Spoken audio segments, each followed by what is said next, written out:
Hey guys, welcome back to another video. My name is Sarah Dang, and today is a wonderful day to redecorate my studio. Let me start off by saying that I will not be buying any furniture or repainting the walls or anything big like that. All the DIY projects I'm going to show you today are easy, simple, and fairly quick. These are all small things that have made a big difference in my home studio. Okay, let's get started.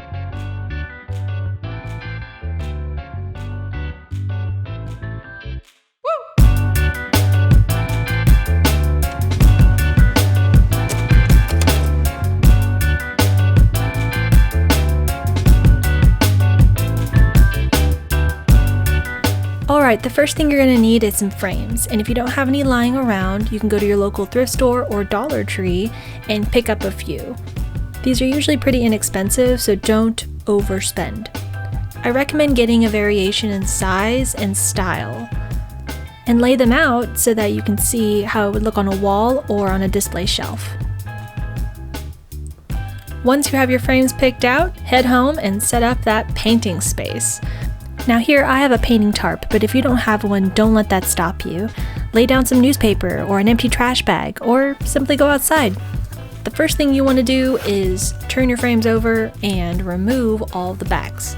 Now in hindsight, had I realized that this particular frame had 1,000 screws in it, I might have picked a different one in order to save myself the trouble. But alas, c'est la vie. I've already bought the frame, so I'm gonna use it. So you can remove the backers and glass. You could actually use the glass for a totally separate project. Then you want to clean and disinfect your frames, especially if you got them secondhand. Now you can paint the frames your color of choice. Here I'm using sample size interior paint, but you could easily use acrylic. I also recommend using a brush that has bristles rather than a foam brush in order to get a textured, distressed look. Paint all surfaces of the frame, including the sides.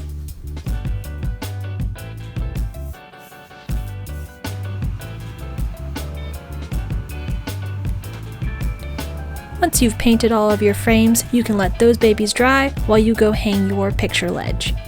Now, I've had this particular shelf lying around since our last move. I just couldn't find a particular place for it, but I know I originally got it from Ikea and it was, I think, $15. So once you have your picture ledge up, you can place your frames onto the ledge. I would play around with what you put on the ledge with it, like a mirror or maybe like a little figurine of some kind and some greenery.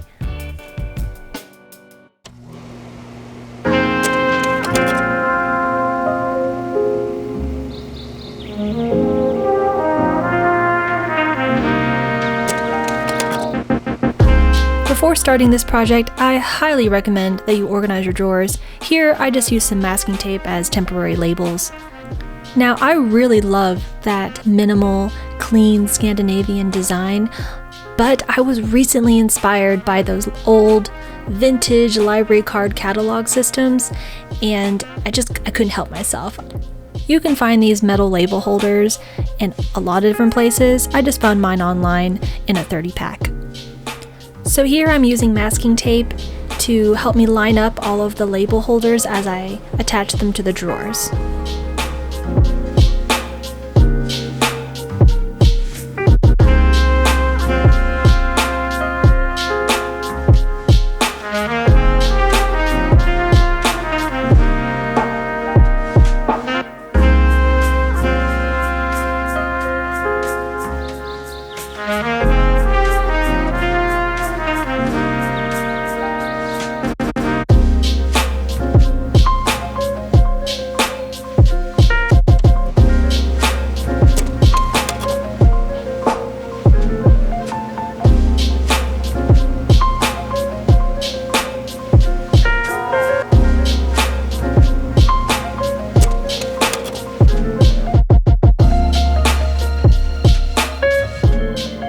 Look at that beautiful slice of wood. I got it from my local Hobby Lobby. So here I'm just using some black chalk paint to paint one side of that slice of wood. I recommend painting as smoothly as possible in order to avoid creating too much texture.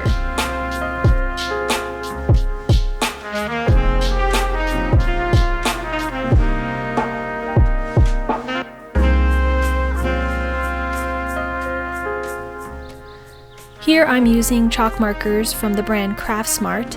I love these because they're so easy to use and they're wet erase, which means you just have to add a bit of water and you can erase them if you make any mistakes.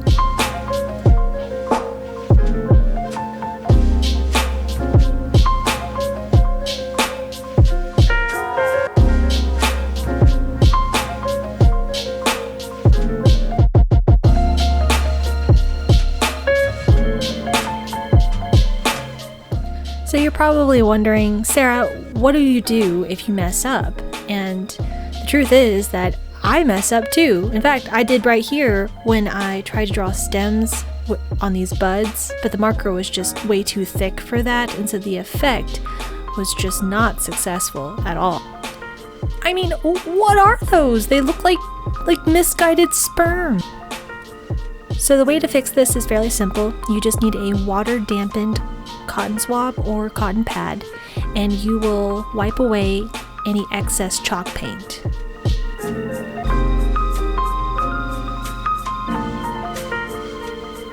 Then you're going to come back in with some of that black matte paint from the background and paint over any remaining vestiges left behind.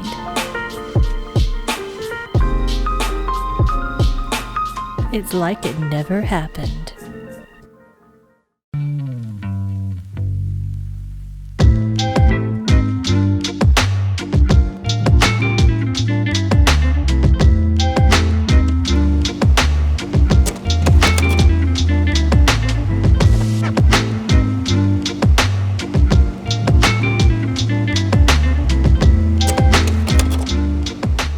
While I love reading, books can serve a second purpose. You don't have to just store them, you can actually use them to decorate. So if you have some books lying around that you haven't touched in, years, this is a great option. So grab some fabric or an old t-shirt and let's cover some books. So this is pretty easy. All you have to do is measure about 1.5 to 2 inches around all the edges of the book and then cut that square out.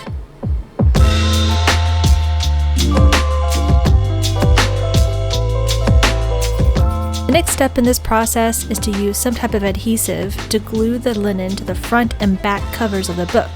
In this particular case, I use Mod Podge, but other adhesives like spray adhesive would work too. So cover both the front and back covers with your adhesive and gently smooth the fabric over the book and then give it a few minutes to dry. Flip the book over and do it again.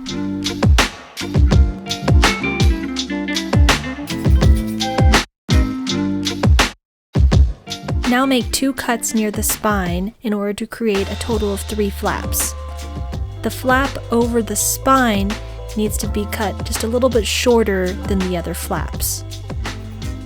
Repeat this step for the other side as well. Now open your book and let's start gluing some down. We're going to use hot glue for the inside of the book.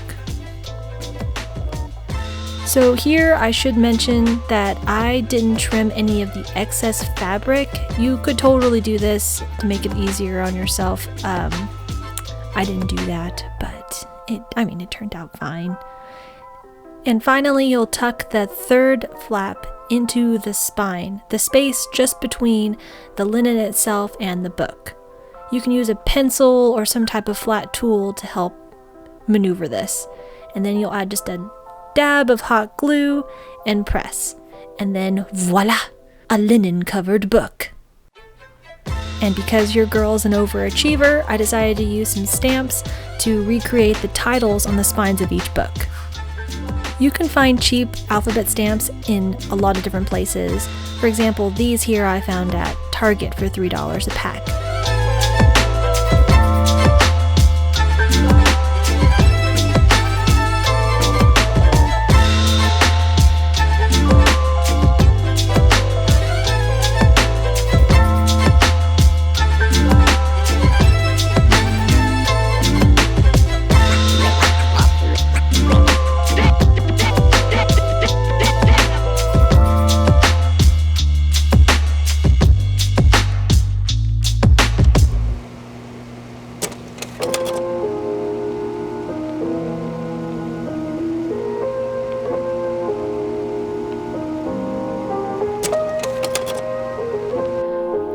found these wooden spools at Hobby Lobby and I instantly knew what I wanted to do with them. I knew I would need lace, an ink stamp pad, and of course some cheap, inexpensive stamps. Honestly, you guys, this project is really great because it creates some small accessories that add some personality to any room. This project can't be any easier. You just stamp the spool and then wrap the spool with lace. I mean, come on, it's very, very easy and so simple, and that's what's so lovely about it. To add some variety, you could use some different types of lace or some stringed beads.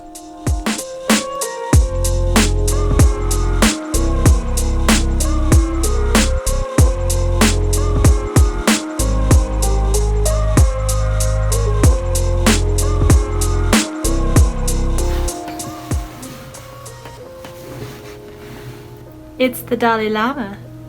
You see? All right. All right, let's... Now I forgot what I just said. All right, shut up. Stop laughing. All right, let's see what a big... I can't say it. All right, let's see what a difference these small projects can make.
I hope you guys liked this video. If you did, please give it a thumbs up and subscribe if you'd like to see more.